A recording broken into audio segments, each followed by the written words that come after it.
Hello and welcome to Walk With Me, the podcast. I am your host, Marie-Eve Bédard, and today I'll invite you to embark on the journey that is as simple as it is profound, the act of walking together. Now, the name Walk With Me is intentional, means my initials, Marie-Eve, but it also stands for me as in each one of us. So this podcast is a place where I want us to explore life, death, everything in between and beyond. Over the years, I've witnessed that growth and evolution can be daunting for a lot of people. But when we get out of our heads and walk the path together, something truly magical happens. We collapse time, we tap into our inner wisdom, and unlock amazing potentialities. So this journey is not just about walking. It's more than just putting one foot in front of the other. It's about exploration.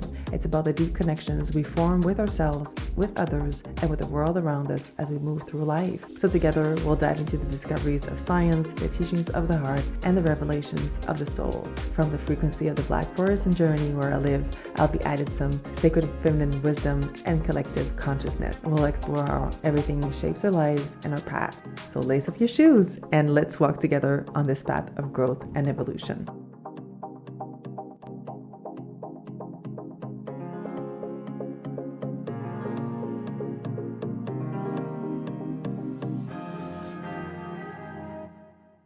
Hello and welcome back to another episode of Walk With Me, the podcast. I am your host, Marie-Eve Bédard, and today I'm coming here with a story that I just love. But before I actually read you this story, I want to provide you a little bit of context with defining moments like in my life that led me to do what I do, like how to live my life basically, but also to do what I do in my work. And people often ask me, how do you do it? How do you keep going forward? How do you find the courage to face your fears? And the truth is, I don't think that getting rid of fears, like I don't get rid of my fears. I don't believe that eliminating fear is the goal at all. Fear is part of being human. And the key is learning how to walk with it. And over the years, I've built a strong toolkit, practices to regulate my nervous system, to understand the messages that my fears are bringing, and to connect deeply with myself to move forward. Now, some fears can be diffused or released more easily, but others require us to walk alongside of them. And the work isn't about banishing it or, not looking at them. It's about holding its hand, staying open to the lessons it offers, and choosing courage despite it. And my ability to do this stems from a life-altering experience. So in my mid-20s, I walked with my mother through her battle with cancer. She passed away at just 51 years old, like far too young. And if you've listened to my first podcast episode, She Gave Me Life Twice, you know how profound this chapter of my life was. And accompanying her and watching her face at the end of her life taught me a truth that I carry with me every single day. At the end of it all, what haunts us the most are the things that we didn't do. And as my mother was reflecting on her life, I saw how many dreams she had left unfulfilled, not because she lacked the ability, but because she feared. It was fear that was holding her back. Her story, like throughout my decades of accompanying women, her story is not unique. It's a human story. And witnessing it firsthand gave me a perspective that has shaped my entire life. So every single time I face fear, I ask myself, when I look back at this moment from the end of my life, what will I wish I had done? And this question has truly become my compass. Like when I moved to Germany, I was terrified. Like even with all the trust and surrender I've cultivated, there was fear, there was whispering doubts, but I chose to move forward anyway, not because I was fearless, but because I knew that my fear of regret was actually greater. That was the one that was dictating basically everything, right? Like this approach doesn't mean that I never feel uncertain. That it means that, fear still shows up, sometimes as a quiet hum, sometimes as a roar, believe me. But I always remind myself that fear is just information and indicator that I'm stepping outside of my comfort zone or I'm being alerted to something deeper. It's also like my higher self is actually like deciding how to respond to this. And my higher self is actually seeing through the illusion of fear. So 15 years ago, my journey into this mindset began, and I transitioned from focusing on emotional intelligence and leadership to aligning my life with what truly matters. Along the way, I really realized that fear is never a roadblock. It's a guide. It invites us to grow, to stretch, to learn. Like not everything happens for a reason, but we can always find meaning in what happens. Loss, grief, adversity have taught me that even the hardest experience carry the seeds of growth, but we have to be willing to look for them. So today I'll ask you, what fear is holding you back? Is there something you deeply desire but haven't pursued because fear is in the way? How can we work together to diffuse, understand, and move through that fear? Because fear is not the enemy. It's a reminder that you're stepping into new territory, expanding your potential. And if anything else, it reminds you that you're human, right? But by walking hand in hand with fear, you can create a life that feels aligned, courageous, and full of possibility. And I always, reflect on that. And I always tell people this for me is my unfair advantage. This drives me to choose courage over doubts, fears, hesitation. It comes from the deep understanding of life's fragility and what it looks like at the end of life when you have lived a life that is unfulfilled. Like losing my mother so young was both a heartbreak and a gift. And it taught me to see fear for what it is and to rise anyways. So, and the thing is, you don't have to wait for life to hand you a wake-up call, that's for sure. You can choose now to live in alignment with your dream, to embrace fear as part of the process, and to walk forward with purpose. And the interesting thing is that when you do so, you come out of the other side so much stronger. So today I actually have a little story that I wanted to share with you. It's a story that I heard years and years ago. I don't even know where and when, but when it actually came back into conversations in my training as a death midwife, I just thought that it was just an amazing story to share with you. And it's a conversation between a match and a candle. So here it is.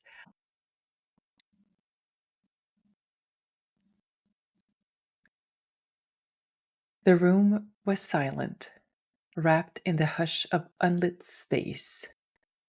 Then, a flicker, a spark. The match flared to life, its tiny flame stretching, twisting, eager. It turned to the candle beside it, standing tall and pristine, its wax untouched, its wick dry as a forgotten dream. I have come to light you, the match said, its voice a whisper of heat. The candle exhaled, a breath of stillness, its wax shivering at the closeness of the flame. To light me? It murmured, hesitant. And what will happen then? The match swayed, teasing, playful. Then you will burn, you will glow, you will spill your light into the darkness, soft and golden, turning shadows into stories and emptiness into warmth. The candle hesitated, its wick trembling. But I will melt, I will lose myself. The match sighed, amused. Lose yourself? No, my dear, you will become. What is a candle if not meant to burn? A dancer who never moves, a song that is never sung, a poem that is never written. I am whole as I am, the candle protested. But are you alive? The match countered. The candle faltered. I don't know. The match leaned in closer, its flame licking the air between them. Oh, but I do. I can feel it in you. That ache, that longing. You were made for fire. The candle swallowed. And what if it hurts? The match laughed slowly, embers crackling in its voice. There is pain in every transformation, but tell me, what is the weight of wax compared to the warmth of radiance? Would you rather stand untouched forever, cold and waiting, or melt into the beauty of your purpose? The candle said nothing. The match tilted its head, flame dancing.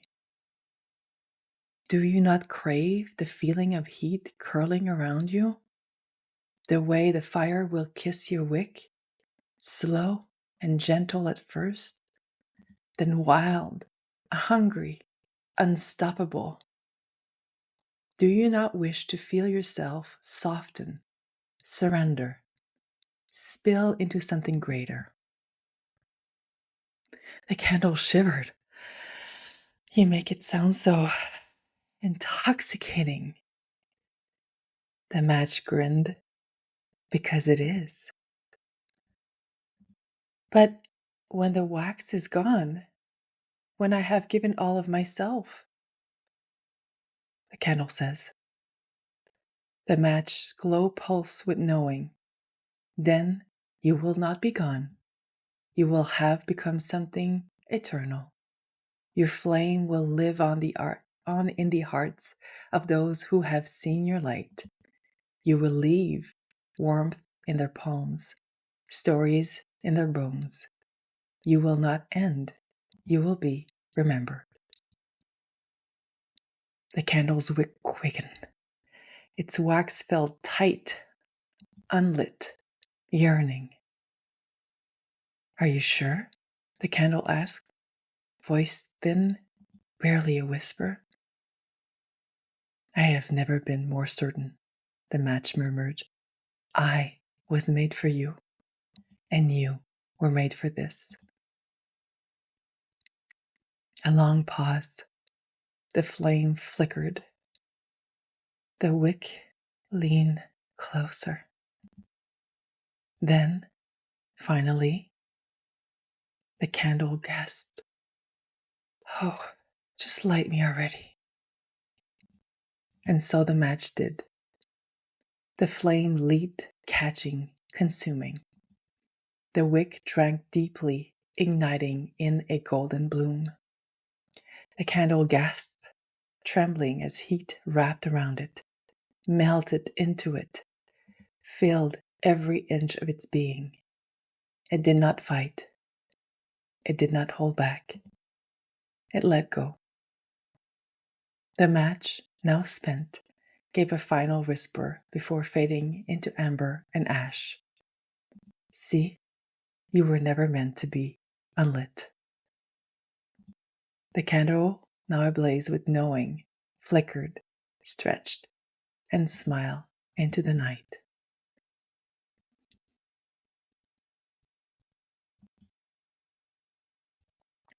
And so it is with us. How often do we resist the call to burn, to step into what we were made for, fearing that transformation would cost us too much? We cling to our form, our safety, our certainty, afraid that to change is to lose ourselves. But like the candle, we were not meant to stay unlit. The moments that ask us to surrender, to love deeply, to risk, to create, to grieve, to begin again. These are the matches striking against our souls, igniting the fire within. Yes, it may hurt. Yes, we may melt. But in doing so, we become what we were always meant to be. A light in the darkness, warmth in the hands of those who need it, a presence that lingers even after the flame is gone. So when life brings you a match, asking you to burn, lean in, surrender, and glow. thank you for being part of today's episode and walking with me. As the seasons of life shift, we hold the power to navigate our path with courage, intuition, and wisdom, and embrace change with an open heart, for within it lies the potential for remarkable growth and evolution. If this conversation resonated with you, please subscribe on your favorite platform, leave a heartfelt review, and share it on social media. If you know someone who would benefit from this episode, I'd be honored if you shared it with them. You can stay connected with me on social media, where I continue to share insights and inspiration. And for a deeper connection, you can join my Telegram community for exclusive content and real-time conversation. You'll find the link in the show notes. Until our next encounter, keep exploring, embracing change, and finding joy in every moment. And remember, you can always come back here and walk with me.